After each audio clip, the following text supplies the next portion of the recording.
দাদাভাই বলছে এমনি করে দেখছি কেমন ভিউজ হয়। না, এরকম করে দেখলে হবে না দাদাভাই, এরকম করে দেখলে হবে না। তুমি এক কাজ করবে এরকমের থেকে। হ্যাঁ মানছি ভাই, ভালো ভিউজ আছে, খারাপ একদমই নয়, মানে ভালো ভিউজ হচ্ছে, কিন্তু আমি বলছি যে যদি তুমি কিছু একটা দেখে ভিডিওটা করো, একটা ভিডিও মানে একটা ছবির মাধ্যমে, তাহলে কিন্তু দেখবে আরও কিন্তু ভিউজটা ভালো হবে। আর তোমরা যেহেতু বাইরে থাকো মানে তোমরা তো অনেক কিছুই দেখাতে পারবে, তাই না বাইরেতে? বলো দাদা ভাই। তো আমরা যেমন দেখো বাড়িতে থাকি 24 ঘন্টা, বাড়ির মধ্যে কি পাবো, তাই না? তো বাড়ির মধ্যে কি মানে কিরকম ভিডিও বানাবো, তো হয় না।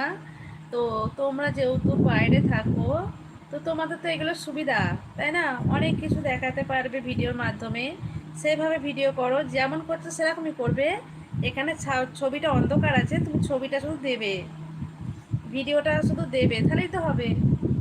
তোমরা বাইরে থাকো, কত মানে জায়গার ভিডিও দিতে পারো, ওরকম ভিডিও দাও, ভালো লাগবে।